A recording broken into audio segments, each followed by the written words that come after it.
There's certainly a lot of life down at this end of the pond, but nothing that I would say constitute carp activity.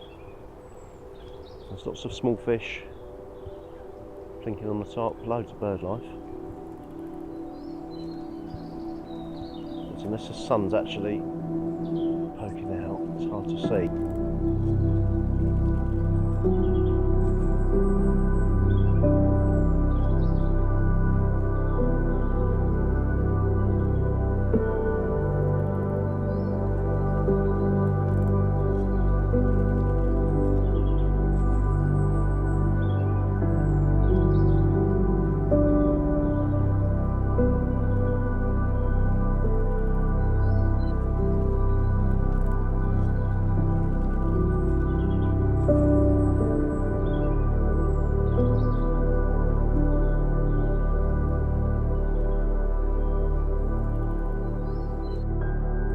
Well, for this feature, I've come down to a lake that I've done a number of trips on over the years, but I haven't fished it for a long time. It's probably 3-4 years since I've been here.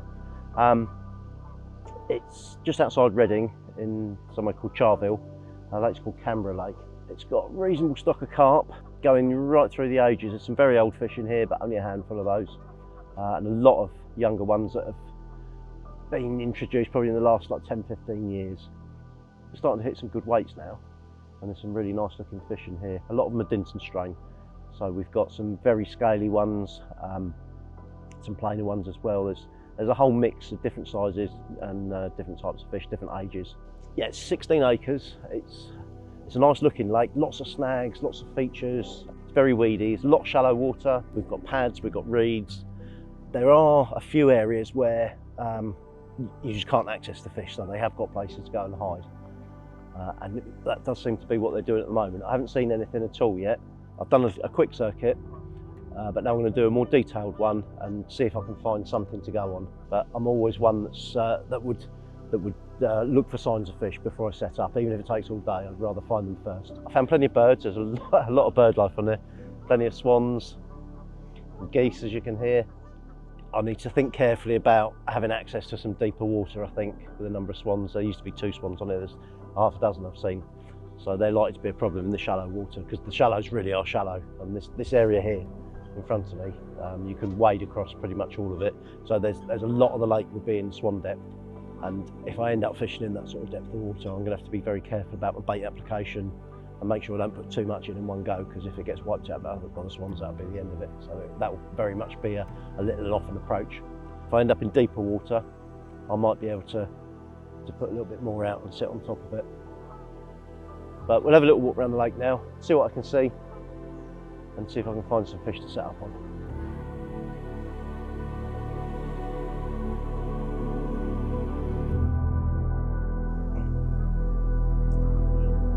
I'm not going to spend too long in this swim. I'm just opposite where we've had a look before, so I've been looking at this piece of water, but it's a good idea just to come round and look at it from a different angle. I might see something that I couldn't see from the other side.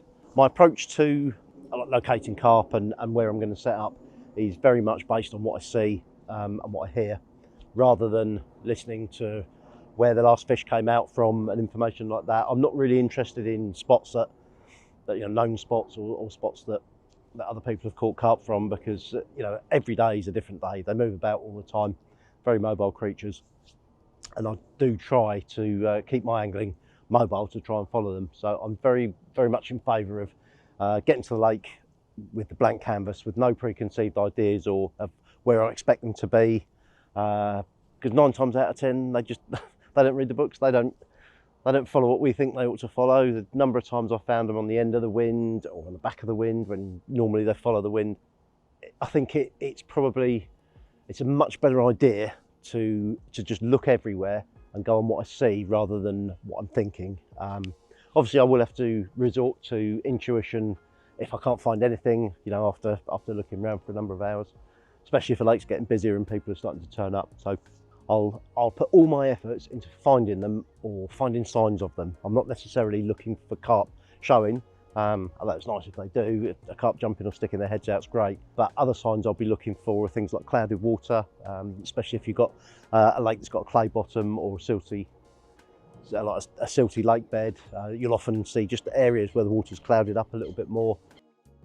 Bubbling, that's another really good one. Now, it doesn't necessarily portray carp because a lot of fish bubble, eels bubble, tench particularly do, but it's certainly a good clue. Once you get to know a water and get to recognise carp bubbles, they can look like tench bubbles, and they can lead you the wrong way.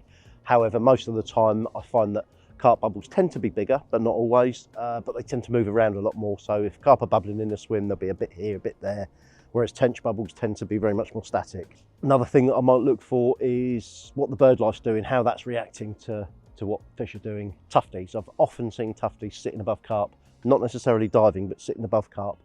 I don't know whether they're using them as a locator of food, but I suspect they might be. If they can find fish feeding, it's probably a lot easier to follow fish around and find the food that the fish have found than it is just to go and search out their own food, especially in deeper water. Shallow water, it's probably a lot easier for them. Coots, they're a great indicator of carp activity. If you see a coot dive and then immediately hit the surface and bolt off, there's a good chance it's come across a fish down there. Or you'll sometimes see them swimming across the top, just minding their own business, and suddenly they'll swerve and take a circuit around, or they might back up and panic and go backwards. And that's normally when they've come across a carp. It could be a pike, I suppose, but they've come across a big fish just subsurface. So birds are another great indicator of fish activity.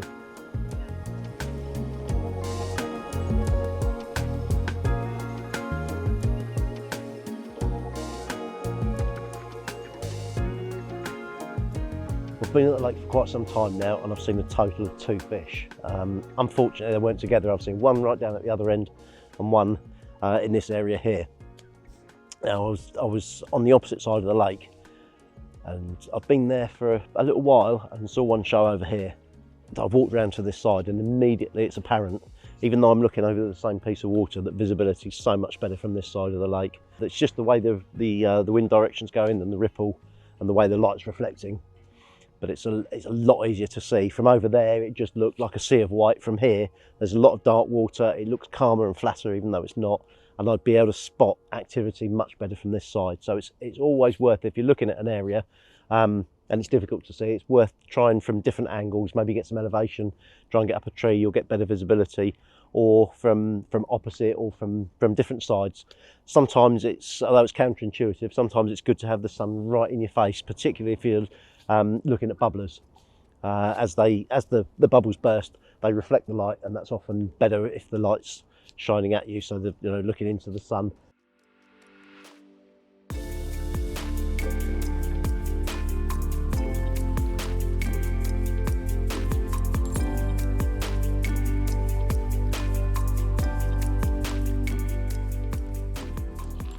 Well, after much deliberation, I've settled on a swim.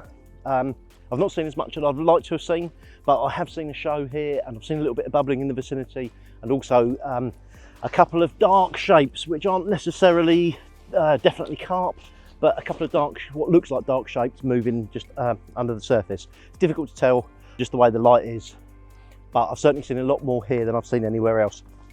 So start off here. We'll see how it goes. Probably do the first night in here, reevaluate in the morning. Maybe we might not see some activity, might even be lucky enough to catch one, but I'll also be having a look elsewhere and see if I need to move.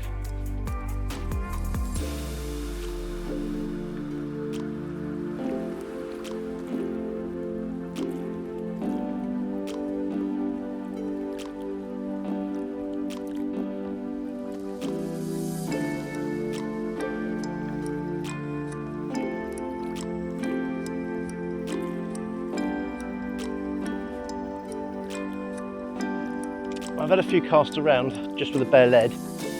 I've still got my leader and everything on, but I'm just taking the rig off just to make sure I don't catch in the weed unnecessarily. And I'm using the smallest lead that I can to get the range. I don't want to be disturbing it any more than I have to. ounce or ounce and a half. I've got an ounce and a half on now because I'm going a little bit further. When the wind drops, I can actually see where the weed is and where it's clear. Now the lead's still burying in, so it's definitely silty out there. I haven't found any gravel or anything firm yet, but I have seen a few fish. I'm just trying to establish where I'm going to place my baits at the moment. I'm quite happy at this time of day because we're into the afternoon, it's not bite time. So I'm quite happy to have a lead around this time of day. I wouldn't want to be doing it first thing in the morning, but I do want to, because it is so shallow. If the water was deeper, I'd be quite happy just fishing on top of the weed, you know, even 4 foot, 5 foot, 6 foot off the bottom, as long as I feel the lead go through the water. But as it is incredibly shallow here, I do want to get the lead down so that I know I've got a rig at least a foot under the surface. I don't think I'm going to find anywhere that the swans can't get me, so I'm going to have to bait little and often. I might put a bit in this evening once it's dark, but I certainly won't be putting all my bait out and then sitting on it because I'll just get cleared out that way. So I'm going to persevere, find spots for all 3 rods. I'm going to try and spread them out a little bit with lack of sightings. If I'd seen a lot of fish all in one area, I'd be tempted to fish them a little bit closer, but as sightings have been few and far between, I'm going to spread the rods out a little bit, maybe try and fish 3 different ranges if I can find clear spots or clearish spots at different ranges, just to try and hedge my bets. A lot of the time when I'm fishing in this lot of weedy situations where I might have to cast quite a few times to get a drop, rather than use wrapping sticks, I often count the turns on the reel handle to give me a gauge of distance and how far I'm casting. So for instance, should I get a good drop on the lead or feel what feels like a nice spot, I'll clip the line up, reel in and count the number of turns on the handle. It's a lot easier to do on the down turn rather than on the upturn. And then I can either make a note on my phone or write it down, or even make a mental note if you've got a memory that's better than mine. While I've been leading about, I've actually seen a few fish, mostly just below the surface, just breaking surface over on the right hand side of the swim. I've been lucky in that the wind dropped for a little bit and I could see that there was a weed bed out there and I could make out exactly where it was. So I've clipped my line up to the weed bed, or to just shy of it. Had a few casts there and the lead is going down through the water. It's landing soft, so I suspect there's weed there. So what I've done, I've put an old rig on so that I could cast that out there and just see what the bottom is like, because the lead won't necessarily pick up any weed. So I've put there so that I'm dragging a hook through it and I'm picking up these little bits of Canadian and a little bit of silkweed. So as I do for an awful lot of my fishing, I'll be using a chod on that rod just to guarantee some sort of presentation above the weed. I'm a firm believer in fishing for the fish where they are, rather than finding the nearest gravel bar or a hump or the nearest known spot to where they are. I'd much rather fish where I actually find them, because that's where they're comfortable, and 9 times out of 10 that's in some form of weed. So I think that pays dividends, rather than hoping that they're going to come across a baited area that I might put out. So for that reason, the chod forms like a big part of my armoury. I don't use it exclusively, but whenever I'm faced with a situation where I'm casting on top of weed or into weed beds where it isn't going to give me the ideal presentation, then that's when I'll be using a chod rig. Might seem a bit old-fashioned to a lot of you using wrapping sticks, but because I do my count the turns of the reel handle, it's still important that I mark the line. So I use a 7-pound power gun for that, and I do just a loop and then go through it 3 or 4 times. And because it's a fairly thick material, it does allow me to move it about a few times to make adjustments to it. What I would say though, particularly as it's a bit thicker, is that although a lot of people mark their line to line up with a tip ring, I'll always mark it down by the line clip on the reel. Reason for that, when it's there, it's not actually sitting on the spool at all, so it doesn't interfere with the cast at all. Whereas if I were to do it lining up with a tip ring or another ring, by the time it's wound onto the spool, it'd be sitting on there somewhere and catch my line on the cast and slow my cast down. So with it sat right by the line clip, I know exactly how far I've got to cast each time. You just clip it in and it sits out of the way of the cast.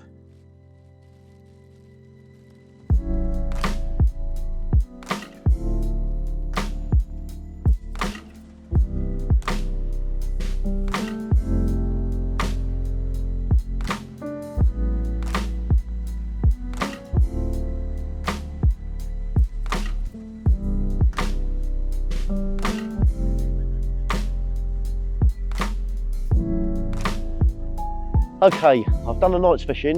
I didn't put the baits out until just before dark last night, primarily because there were 6 swans sitting all over the area in front of me, and it's very, very shallow indeed. So I didn't want to cause myself problems by putting baits out where they could see them going in. However, having done that, they've left me alone all night long, and they're not even bothered me this morning. I've had a couple of gulls diving. It's that shallow that I've had a couple of gulls diving on my hook baits, but I haven't had any carp activity whatsoever. So the reason I'm going to keep the update quick is that I'm pretty sure a move is on the cards. So I wanted to make the most of any chance of a bite there is while we've got a little bit of cloud cover this morning. So I've left the baits out, but I've seen very little. I heard one show to my left, which is also in the shallow water last night, but only one, and I've seen one possible this morning. Other than that, it's looking pretty lifeless up here, so I'm going to maybe give it another quarter of an hour, sit and have a cup of tea, watch the water, and if I don't see anything, I'll be reeling in and going for a walk round.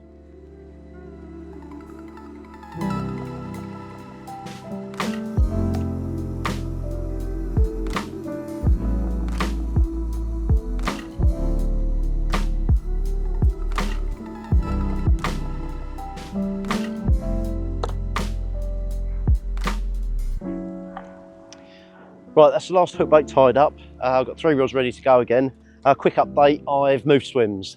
It's not the ideal scenario. I spent an awful lot of time looking this morning with still very little to go on, but we are here to shoot a video, so I do need to do a little bit of angling while we're here. So I've plumped for an area where we've heard some fish during the night, so I'm not sure exactly where they are because I've spent a lot of time looking in this swim and this area of the lake and haven't seen anything at all this morning. There's quite a chop on the water. So I've elected to go in here, get the rods out for a little bit and basically remain observant, keep my eyes open and see if they are here or see if I need to move again. So we might possibly be moving later on in the evening. Having had a little lead around, I found that the swim's quite a lot deeper than where I was before, so that's ideal from a swan point of view, or for avoiding the swan's point of view. But I have found that there is some shallow water out there, so it's a sort of tricky time of year. We're sort of halfway through September, so it is starting to feel a little autumnal, but the weather's still quite warm, so I do feel that they're probably going to be inhabiting the shallower water rather than having moved into the deeps. So I found a nice little shallow area that's big enough for 2 rods, but it's got a lot of variety of depths on it. It's quite shallow on top of the plateau or bar, whatever it is, and then it shelves off. So I'm going to be able to fish 2 rods out in that area, one in slightly deeper water than the other, so I can cover both eventualities there. And the other rod, I found another shallow bit, not as far out, quite a lot closer in, and out in open water, with deep water beyond it and deep water this side. So that feels like a bar sort of area. I wouldn't say they're clean, so I'm bringing up little bits of Canadian on there. They're not really, really weedy, but there's enough detritus and stuff on there to make them still well suited to fishing a chod rig. So I'm going to leave my chods on there. I've upped the lead to 2 ounce on the longer ones, the ones out towards the island, just purely to get the range. Now, this might look a little bit unusual with me holding the rod right at the bottom of the butt like that, but what I'm trying to do is get as much elevation as I can on the tip, because I'm trying to sink my line from the far side back towards me. If I were just to tighten my line up, well, A, I could well pull my chod into the weed, which I don't want to do, but B, once I've tightened the line, it's never going to be heavy enough to then sink down in the troughs and gullies between bars or between weed beds and things like that. But if I can sink them on as slack a line as I possibly can from the far side back towards me, I've got the best chance of getting my lines down as low as I can, so that they're as unobtrusive as possible.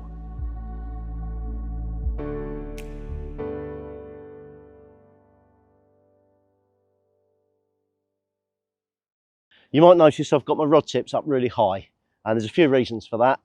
One, when I'm chod fishing, it's nearly always in weed. So when I get my bite, I want my line to lift up out of the water rather than being pulled down tight into it, as it would be if my tips were low.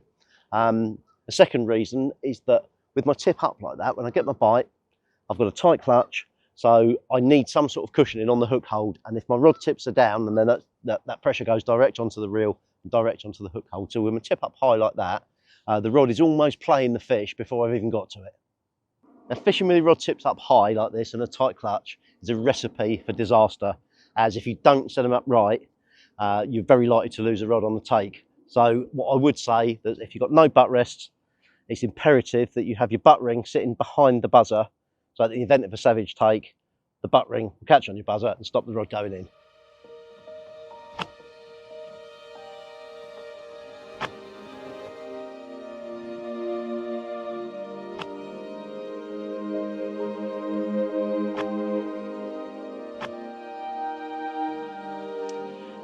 Now, chod fishing is it's a fairly blatant method. You know, I've got like a 2-inch hook link, so the pop-up is reasonably high, and it's not the sort of rig that I'd want to use over a tightly baited area, because it would really very easily get sussed then. It'd just stand out way too much.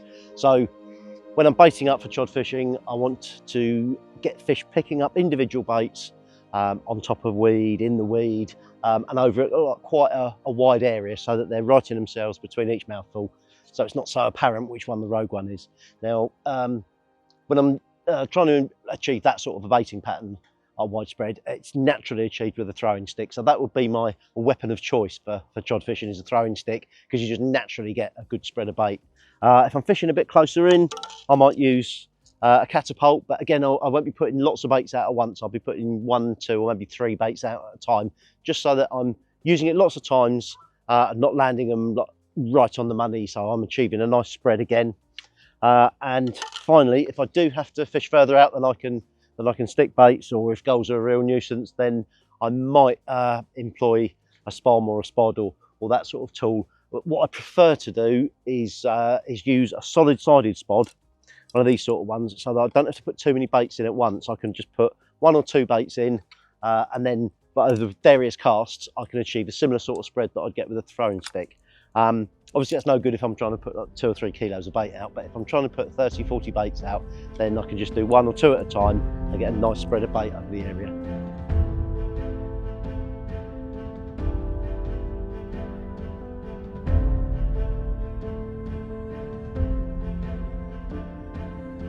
Right, I'm just going to run you through the lead and leader setup that I use for my chod fishing. Bear with me, it's a little bit complicated, but I'll try and explain what everything is and what it's there for.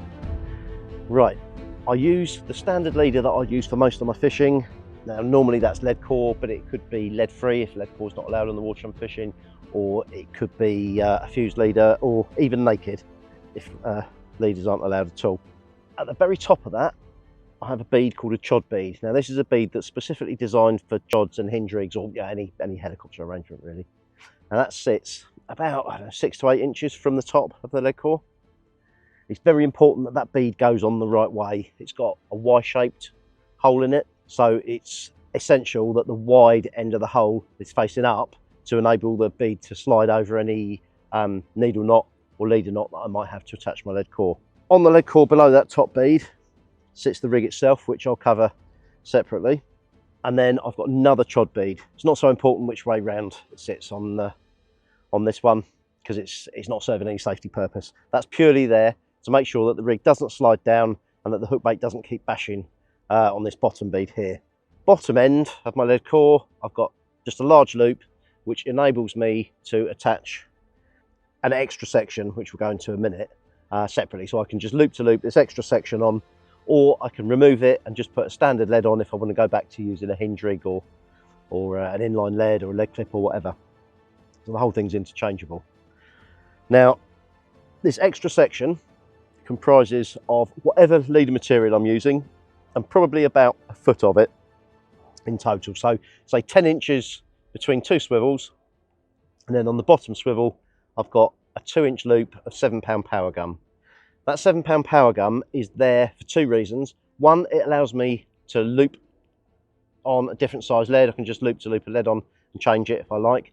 But the other function that it serves is, because a lot of chod fishing is done in weed, so a lot of the time fish go into the weed, it will break under a sustained pull. So it doesn't break on the cast, its elasticity absorbs the power of the cast, but on a sustained pull, if a fish has gone into a weed bed and the lead itself has got caught in the weed, it will break reasonably easily. So that's almost like using a lead clip. I can dump the lead if I really need to. My preference is to keep it on if I can, because it just keeps a little bit of pressure on the hook to help hold that hook in, especially if I have to slacken off in weed. The reason that this extra section is on there is because I feel that a lot of the times where people lose fish, and you do hear it all the time, people saying they don't get on with chods because they lose fish on them, is because the hook on a standard chod rig, the hook can slide right down to just above the lead. So you've just got a tiny little 2-inch hook link right above a lead, and I feel that lead can bounce the hook out. And in fact, if you take a lead in your hand and hold it by the swivel and just shake your hand, it's quite a violent movement. You know, it smashes on your knuckles and it's quite violent. However, if you do the same on the end of this little extension piece and shake that about, the movement's much more benign and much less likely, I feel, to shake a hook out. So that's the reason for that little piece on there. And that's the setup that I use for my chod fishing. I should tell you a little bit about the leads that I use. I'll always use a streamlined type of shape. It doesn't have to be a distant shape, but that's fine. But as long as it's streamlined like one of these, then I feel that won't get so caught up in the weed. 9 times out of 10, if you cast that into weed, you can pop it back out, and the same applies when you're playing a fish. A dumpy shaped lead is much more likely to get caught in weed. As far as getting fish out of the weed beds, these are far preferable for me. I like to use the smallest lead I can get away with for chod fishing. A lot of the time I'm fishing on top of weed beds, so I don't want the lead to like penetrate straight through the weed and smack on the bottom, because it could drag the hook bait down with it. So I'll use an ounce if I can reach with an ounce. If not, I'll go up to 1.5 ounces. Today I'm using 2-ounce lead, so I might use 2, but I'd say probably the max that I go up to really is a 2.5. Other than that, then I really would want to be dropping the lead. But moving on to the hook link itself, it starts with a BCR hook. I'll be using a size 5 most of the time with a 14mm hook bait, but if I go up to say 15 or a 16, then I'd up the hook size to a 4. The reason I like the BCR, ever so strong, it never lets me down. I really like the slightly beaked point, and it is very slightly beaked. I feel, especially if I'm on a barbless lake, that it just holds on a little bit better than a straight pointed hook. And it has got a really big eye on it, so it enables me to use 25-pound stiff link, which I can put through 3 times when I'm tying a knotless knot. I'll just cut it to a point, makes it a little bit easier. It's a standard D rig. I still use the old-fashioned rig ring on there rather than a swivel, just as a large rig ring that I use for that. And then we have a curved section of the stiff link. I prefer the green one. Clear one's nice as well, but I do prefer to use the green. Now, not as most people do it with a blood knot, I like to use an overhand loop to tie to the swivel. I feel it just gives me a little bit more movement, and as this is going to be sat in silt or in detritus on top of weed or what have you, I just feel that in case the swivel did get caught on a little stem of Canadian or something like that, it still would facilitate some sort of movement in the rig. The swivel itself is a size 12 ring swivel,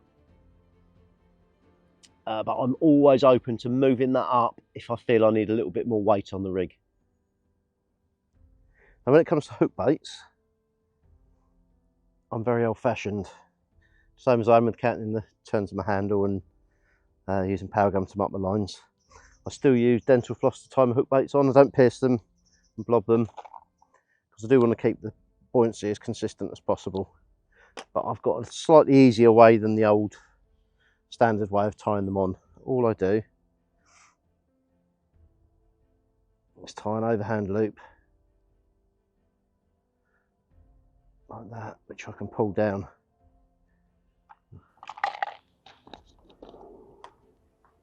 Take a pop up, put that centrally in the loop. That's nice and central.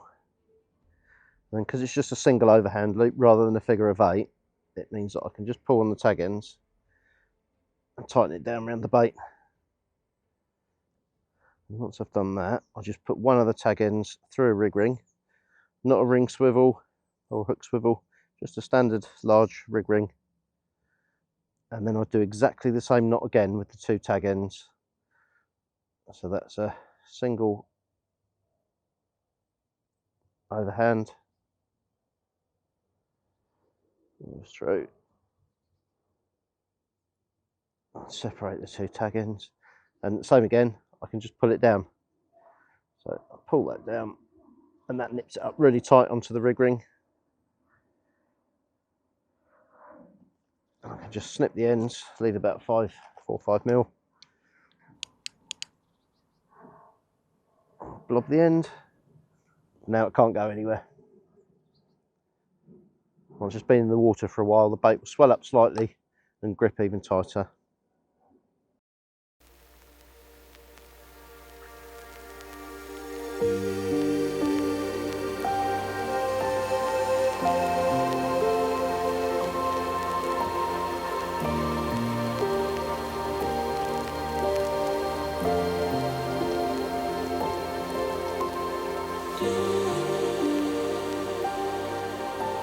Well, this morning's update is that we've caught one. It looked really nice last night. We had a big red moon and it was just very atmospheric, and I was just starting to feel it in the swim. And then just after first light this morning, the right hand rod, which is on the shallowest spot, just pulled up tight. I was fishing a really tight clutch on that because I'm out by an island, so I didn't want the fish to go round.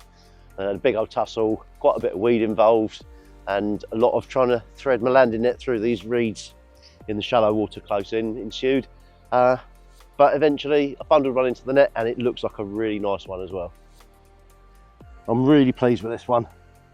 It's coming on Chod Rig, my favourite setup. Not that I use it all the time, but situations like this where I'm fishing over the top of weed, absolutely perfect. Chuffed to get it. I actually ended up putting a fair bit of bait out on that area because I was fishing 2 rods on it, one on the really shallow stuff and then one just off to the side a little bit deeper, but it's the shallow rod that's produced the goods. Lovely big old common.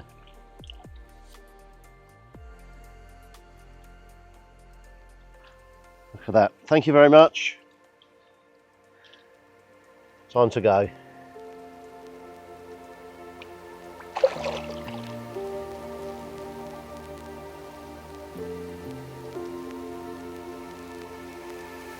One area where I think it's quite important to pay close attention to my setup with chod fishing is in the balance of the rig. By that I mean how the relationship between the pop-up, leader and the components of the rig work with each other to make sure that it sits correctly. It's nice that it sinks fairly slowly, but it can't be too slow, because if the whole setup is too buoyant, you'll have an arrangement where it's sat up like that on the top bead, but lifting the lead core right up off the bottom or off the weed, and that's not ideal. So it's necessary that I check these in the margins. Now I'm using the same pop-ups time after time with the same size hook, so I've got it fine-tuned. However, should I need to change leaders, perhaps I'm on a water where I'm not allowed to use lead core and I have to go to lead free, which hasn't got quite the same weight, or even a fused leader or naked, then that's going to affect the balance of the rig and everything's going to be too buoyant. So there are various ways that I can introduce a little bit more weight into the rig to allow it to sit down nice and flush. Now the first thing I'll try, rather than use putty, because I use a loop knot which doesn't sit quite so well on the swivel, so I try and use other elements to put the weight in there. The first change that I'll make is to up the swivel size. So I'm using a size 12 ring swivel, but I can just go up to a size 8 ring swivel. It's an awful lot bigger. That introduces a bit more metalwork into the setup and a bit more weight. Another change I can make is to go up a hook size. So with a 14mm bait, for instance, which I'll usually have on a size 5, I'll just go up to a size 4 BCR, which again is a little bit bigger, a bit more metalwork. It increases the weight. You could like drop your hook bait size down a little bit to just alter the balance a bit. And finally, the other adjustment that I'll make is to use, instead of just having the loop knot, is to use a hinge bead over that. Now they're tungsten beads, they come in 2 different weights, so I've got 2 different options there as well. So all in all, I've got like 5 different changes that I can make to make sure that the whole rig sits flush and is presented perfectly. So to summarise, although the chod is effective over all different sorts of lake bed, it really does excel when it's over dirty or weedy ground. And I will use it whenever there's any doubt in my mind about how well I'm presented. I can use it knowing that I'm fishing effectively 99% of the time.